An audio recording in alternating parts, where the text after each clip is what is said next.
आज के एपिसोड में हम देखेंगे कि कैसे युहाओ और वूटोंग मिलकर खुद जू तियानरन जैसे पावरफुल एम्परर का काम तमाम कर देते हैं। और जैसा कि लास्ट पार्ट में युहाओ और वूटोंग ने मिलकर 8 लाख साल की कल्टीवेशन रखने वाले इविल आई टायरेंट एम्परर को मार दिया होता है और फिर युहाओ ने उसके सोल रिंग को स्काई ड्रीम की हेल्प से एब्जॉर्ब कर लिया होता है, लेकिन अभी उसको अपने सोल कॉन्फ़िगरेशन में नहीं जोड़ा होता है क्योंकि अभी युहाओ की उसकी उतनी औकात ही नहीं होती है। और फिर वो दोनों उड़ के रेडियंट सिटी वापस आ जाते हैं और वो जूजी के साथ मिलकर जू तियानरन को खत्म करने की आखिरी तैयारी करते हैं। और अगर आपने इस बवाल एपिसोड को अभी तक नहीं देखा है तो आपके लिए लिंक ऊपर आते हुए दिख रही होगी, प्लीज उसे क्लिक करके आप इस एपिसोड को पहले देख लीजिए क्योंकि मैं गारंटी लेता हूँ वो एपिसोड आपको जरूर से पसंद आएगा। तो फिर चलिए इस एपिसोड को शुरू करते। और अब इस एपिसोड की स्टार्टिंग में हम देखते हैं कि युहाओ अपनी स्पिरिचुअल डिटेक्शन पूरे पैलेस में फैलाकर जूजी का पीछा करना शुरू कर देता है और उसे हैरानी होती है कि वो खुद जू तियानरन को ढूंढते हुए जा रही होती है। इसी बीच हम देखते हैं कि युहाओ की स्पिरिचुअल डिटेक्शन सिर्फ आंखों से देखे जाने वाली चीजों तक लिमिटेड नहीं होती बल्कि वो किसी के भी दिल की धड़कन और स्पिरिचुअल फ्लक्चुएशंस तक महसूस कर सकती हैं, जो कोई भी नॉर्मल सर्विलेंस सोल टूल नहीं कर सकता है। जिसके बाद हम देखते हैं कि युहाओ को जूजी के चलने के तरीके में कुछ अजीब सी हरकतें नजर आती हैं। आगे हम देखते हैं कि करीब 20 मिनट बाद जूजी आखिरकार जू तियानरन तक पहुंच जाती है। इसी बीच हम देखते हैं कि युहाओ अपनी आंखें सिकोड़ते हुए तांग वूटोंग से कहता है, जूजी ने जरूर कोई सीक्रेट तरीका इस्तेमाल किया है बात करने के लिए, मुझे नहीं पता कौन सा तरीका है लेकिन लगता है वो काम कर रहा है। जिसके जवाब में तांग वूटोंग धीरे से पूछती है, क्या हमें ऐसे ही इंतजार करना चाहिए और क्या तुम्हें लगता है वो हमें धोखा दे सकती है? और अगर कोई डर जाए तो वो पागलों जैसे फैसले लेने लगता है, इसलिए शायद हमें उसके बेटे को ढूंढना चाहिए। जिसके बाद हम देखते हैं कि युहाओ अपनी स्पिरिचुअल डिटेक्शन से लिटिल यूनहान को ढूंढ निकालता है जो जूजी के कमरे से बहुत ज्यादा दूर नहीं होता। और लिटिल यूनहान को देख के दोनों को थोड़ी राहत मिलती है क्योंकि इसका मतलब है कि जूजी उनके साथ कोई धोखा नहीं करना चाहती। इसी बीच हम देखते हैं कि 4 घंटे बाद जब आसमान में अंधेरा होने लगता है तब जूजी वापस अपने कमरे में लौटती है और सारे नौकरों को बाहर भेज देती है और गहरी सांस लेते हुए बोलती है, 2 घंटे बाद पूरा आसमान अंधेरा हो जाएगा। एरियल सर्विलेंस सोल टूल्स खुद ब खुद फट जाएंगे और जमीन पर मौजूद बाकी टूल्स भी 1 घंटे के लिए काम करना बंद कर देंगे और तुम दोनों तभी हमला करना। और वो आगे बताती है, 1 घंटे बाद जू तियानरन के डिनर का वक्त होगा और आज उसने 6 क्लास 9 के सोल इंजीनियर्स को बुलाया है खाने पर और ये उसकी पुरानी आदत है। और मैं एल्डर कोंग को अपने बेटे की देखभाल के लिए कहूंगी और बाकी क्या होगा मुझे नहीं पता। इसी बीच हम देखते हैं कि जूजी आगे समझाती है कि जू तियानरन के पास 11 क्लास 9 के डिफेंसिव सोल टूल्स हैं जो अपने आप एक्टिवेट हो जाते हैं और उन्हें 1 घंटे के अंदर तोड़ना किसी भी अल्टीमेट डुलियो के लिए भी मुश्किल होगा। और फिर वो युहाओ को सलाह देती कि दोनों सिर्फ एक तरह के हमले पर ध्यान दे, या तो फिजिकल या फिर स्पिरिचुअल अटैक। ये सब सुन के युहाओ जूजी से सीधा पूछता है, क्या तुम अपने लोगों का इस्तेमाल नहीं करने वाली हो? जिसके जवाब में जूजी थोड़ा हिचकिचाते हुए कहती है, अगर तुम्हें पूरा भरोसा है तो मैं। लेकिन युहाओ उसे बीच में रोककर कहता है, तुम पहले से ही इंपीरियल कॉन्सेक्रेशन हॉल को कंट्रोल करती हो और उन्हें भी शामिल क्यों नहीं करती? ये सुनते ही जूजी बुरी तरह चौंक जाती है और खड़ी होकर पूछती है, तुम्हें ये कैसे पता चला?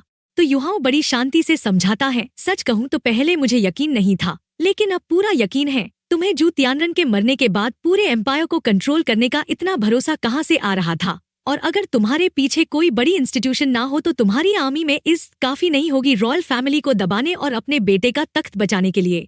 जिसके जवाब में जूजी हैरान होकर मुस्कुराती है और कहती है, मुझे लगा था तुमने अपना सारा टैलेंट सिर्फ कल्टीवेशन में लगा दिया है, लेकिन लगता है मैं गलत थी और तुम बिल्कुल सही कह रहे हो। मेरे पास एक पूरा प्लान है। एल्डर कोंग की सिर्फ एक शर्त है कि इंपीरियल कॉन्सेक्रेशन हॉल के किसी भी ह्यूमन को सीधे इस ऑपरेशन में इस्तेमाल नहीं किया जाए। इसलिए मेरे पास सिर्फ 2 ही ऑप्शन थे, या तो तुम दोनों या फिर मैं खुद ही इस ऑपरेशन को अंजाम दूं। आगे हम देखते हैं कि इतना कहकर जूजी अपने खूबसूरती से सजे हुए नाखून दिखाती है जो मोती जैसे कलर के होते हैं और बताती है, मेरे नाखूनों में पॉइजन है और जू तियानरन जो भी खाना खाता है उसे कोई ना कोई पहले चखता है। मैंने उनमें से एक को अपनी तरफ मिला लिया है ताकि खाना टेबल तक आते वक्त मैं उसमें पॉइजन मिला सकूं। लेकिन पॉइजन से मौत होने पर बहुत अफरा तफरी मचती है, इसलिए बेहतर होगा कि उसे शारीरिक रूप से मारा जाए ताकि सबको लगे कि ये दोनों अल्टीमेट डुलियो का बदला है। जिसके बाद हम देखते हैं कि युहाओ कुछ देर रुककर कहता है, मुझे उम्मीद है तुम अपना वादा निभाओगी। जिसके जवाब में जूजी दूर कहीं देखते हुए कहती है, मैं निभाऊंगी। और इसी के साथ दोनों के बीच एक सौदा पक्का हो जाता है। और आगे हम देखते हैं कि दूसरी तरफ जू तियानरन पिछले कई दिनों से बहुत बेचैन होता है, क्योंकि उसका सोचा हुआ प्लान फेल होने के बाद से उसका मूड बहुत खराब चल रहा होता है और वो अपने सारे क्लास 9 के सोल इंजीनियर्स को हर वक्त अपने पास रखता है। इसी बीच हम देखते हैं कि जू तियानरन इतना डरा हुआ होता है कि वो सोते वक्त भी अपना ह्यूमन शेप्ड सोल टूल पहने रहता है और अपने 11 क्लास 9 के सोल टूल्स को हमेशा अपने शरीर पर ही रखता है, क्योंकि उसे लगता है शायद दोनों अल्टीमेट डुलियोस जिंदा बचे हों और आखिरी वार करने के लिए घात लगाए बैठे हों। जिसके बाद हम देखते हैं कि एक नौकर आकर बताता है कि उसका खाना तैयार है और मेहमान भी पहुंच चुके हैं। जिसके बाद जू तियानरन अपनी वाइजर उठाकर डाइनिंग हॉल की तरफ बढ़ता है, जहां 6 क्लास 9 के सोल इंजीनियर्स पहले से इंतजार कर रहे होते हैं। आगे हम देखते हैं कि थोड़ी शराब पीने के बाद जू तियानरन का मूड थोड़ा हल्का होने लगता है और वो एक टोस्ट उठाते हुए कहता है, आओ साथ में पीते हैं और उम्मीद करते हैं कि हमारी आर्मी बाकी 2 एम्पायर्स को भी जीत लेगी। जिसके बाद सभी लोग एक साथ अपने कप्स उठाकर शराब पीने लगते हैं, लेकिन किसी को भी ये एहसास नहीं होता कि उनके कप्स में एक बेहद हल्का सा गहरा नीला वॉटेक्स बना हुआ होता है, जो शराब के गहरे रेड कलर में छुपा हुआ होता है। जिसके बाद हम देखते हैं कि सारे लोगों को शराब का स्वाद पहले से कहीं ज्यादा ठंडा और ताज़ा महसूस होता है, लेकिन तभी अचानक उन सबको अपने शरीर के अंदर एक अजीब सी ठंडक फैलती महसूस होती है और एक ओल्ड क्लास 9 के सोल इंजीनियर चिल्लाकर कहता है, अरे नहीं, ये क्या है? क्योंकि उसे एहसास होता है कि उसका खून और सोल पावर शराब के टच में आते ही जमने लगा है। इसी बीच हम देखते हैं कि जू तियानरन भी उसी हालत में फंस जाता है और सोचता है, क्या ये कोई पॉइजन है और क्या लोंग शाओयाओ और ये शिशुई आखिरकार अपना बदला लेने आ गए। और तभी उसके पीछे 4 ब्लैक शैडो अपीयर होकर उस नौकर को पकड़ लेती हैं जिसने शराब परोसी थी। आगे हम देखते हैं कि तभी जू तियानरन के सामने 2 जाने पहचाने चेहरे अपीयर होते हैं और वो हैरान होकर कहता है, तुम तो श्रेक एकेडमी से हो। जिसके जवाब में युहाओ मुस्कुराते हुए कहता है, जी हाँ, मैं युहाओ हूँ और ये मेरी गर्लफ्रेंड तांग वुटोंग है और आपको हमें देखकर हैरानी जरूर से हुई होगी योर मैजेस्टी। जिसके बाद हम देखते हैं कि जू तियानरन गुस्से से कहता है, क्या तुम्हें लगता है तुम दोनों मेरे पैलेस में घुसकर आज जिंदा बाहर निकल पाओगे? जिसके जवाब में युहाओ शांति से जवाब देता है, योर मैजेस्टी, आपको गलतफहमी है, क्योंकि ये सवाल आपको खुद से पूछना चाहिए, ना कि मुझसे। इसी बीच हम देखते हैं कि सारे सोल इंजीनियर्स तुरंत अपने अटैक्स युहाओ की तरफ छोड़ते हैं, लेकिन उनकी सारे अटैक्स अजीब तरीके से मुड़कर वापस उसी के पास आ जाती हैं, क्योंकि उसके पीछे एक मरमेड जैसी शैडो अपीयर हो जाती है जो अपने मधुर गीत से उनकी पावर्स को अपने अंदर खींच लेती है। जिसके बाद युहाओ अपनी सारी सोल रिंग्स को रिलीज कर देता है और वो शांत आवाज में कहता है, स्पिरिचुअल ब्लास्ट, जिसकी वजह से पूरे हॉल में तेज लाइट फैल जाती है और एक एक करके सबके स्पिरिचुअल डिफेंसिव सोल टूल्स टूटने लगते। आगे हम देखते हैं कि 2 सोल इंजीनियर्स जिनके पास स्पिरिचुअल डिफेंसिव सोल टूल नहीं होता है, वो इस हमले को झेल नहीं पाते और उनके सिर फट जाते हैं, जबकि बाकी लोग किसी तरह इस अटैक से बचने की कोशिश करते हैं। इसी बीच हम देखते हैं कि युहाओ तुरंत अपनी मर्फोक ड्यूएट स्किल से एक और स्पिरिचुअल ब्लास्ट से अटैक कर देता है, जिससे सारे लोग दर्द से चीखते हैं और पीछे गिर पड़ते हैं। लेकिन जू तियानरन अपने 4 बेहद कीमती स्पिरिचुअल डिफेंसिव सोल टूल्स की वजह से थोड़ा बच जाता है। जिसके बाद हम देखते हैं कि जू तियानरन पीछे की तरफ भागने की कोशिश करता है, क्योंकि उसके पास एक सीक्रेट पैसेजवे होता है जो एक डिस्ट्रेस सिग्नल भेजने वाला होता है। लेकिन तभी अचानक उन सबके शरीर के अंदर से धमाके होने लगते हैं। दोस्तों, मैं आपको बता दूं कि दरअसल उस शराब में कोई जहर नहीं बल्कि युहाओ का अल्टीमेट आइस सोल पावर मिला हुआ था, जिसे उसने बड़ी स्मार्टनेस से अपनी स्पिरिचुअल पावर की मदद से हर एक कप में डाला था बिना किसी को शक हुए। और अब जब उनका खून जम चुका होता है तो वो अपनी फेमस आइस एक्सप्लोजन टेक्निक चला देता है, जिससे सारे लोग दर्द से जमीन पर गिर पड़ते हैं। आगे हम देखते हैं कि इसी बीच तांग वुटोंग भी एक्शन में आ जाती है और जू तियानरन के पीछे खड़े 2 गार्ड्स को अपने 2 पावरफुल मुक्कों से उड़ा देती हैं। जिसके बाद वो हवा में ही युहाओं से अपनी एनर्जी फ्यूज करने लगती है। इसी पल हम देखते हैं कि एक ह्यूज गोल्डन आइज आसमान में अपीयर होती है, जिसके चारों तरफ पर्पल गोल्डन लाइट फैल जाती है। दोस्तों, मैं आपको बता दूं कि ये उनकी सबसे powerful fusion skill Mantra amidst the void spiritual Tempest होती है, जो पूरे डाइनिंग हॉल को तबाह कर देती है। जिसके बाद हम देखते हैं कि इस अटैक से बचे हुए बाकी सोल इंजीनियर्स भी खत्म हो जाते हैं और जू तियानरन के 2 और precious spiritual defensive soul tools भी टूट जाते हैं, जिससे उसके अंदर आखिरी उम्मीद भी टूटने लगती है। इसी बीच हम देखते हैं कि युहाओ अपनी डैगर से एक चिल्ड बीम अटैक छोड़कर जू तियानरन के आसपास की जगह को पूरी तरह जमा देता है और जब धूल शांत होती है तो जू तियानरन को उनकी जगह लोंग शाओयाओ और ये शिशुई के चेहरे नजर आते हैं, जिससे वो एक पल के लिए हैरान होकर सोचता है कि शायद वो दोनों वाकई जिंदा बच गए थे।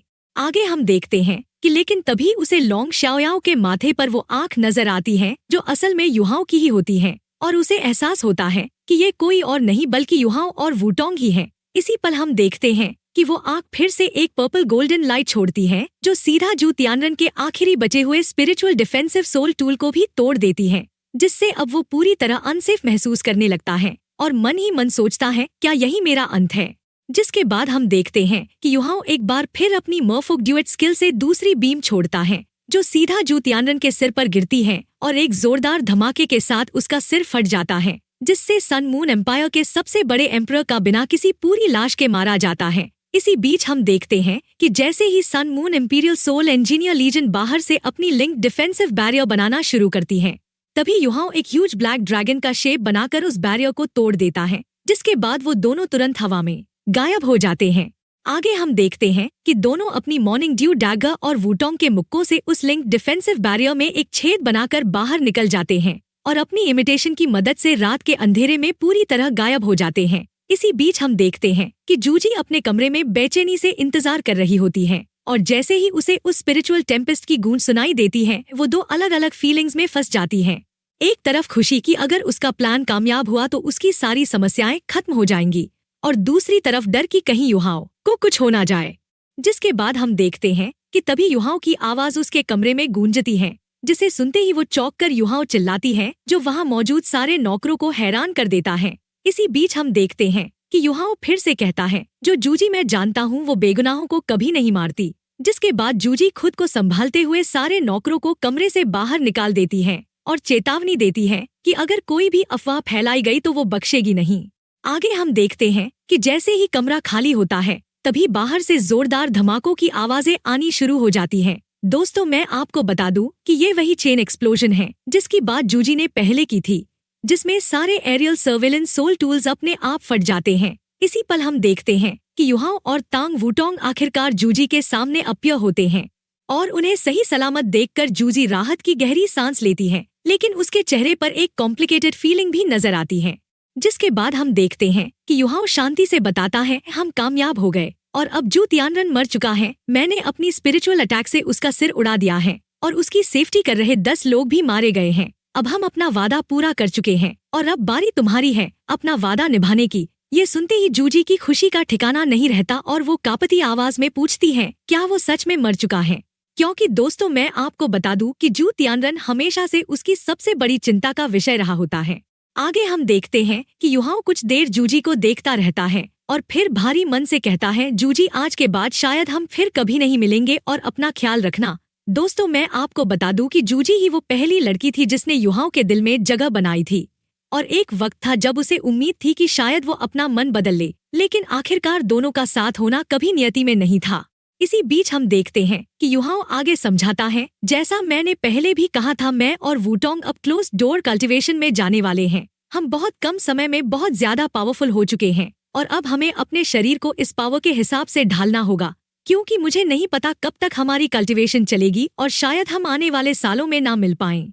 लेकिन मुझे उम्मीद है तुम अपना वादा निभाओगी, वरना मैं अपने हाथों से तुम्हें मारने में हिचकिचाऊंगा नहीं।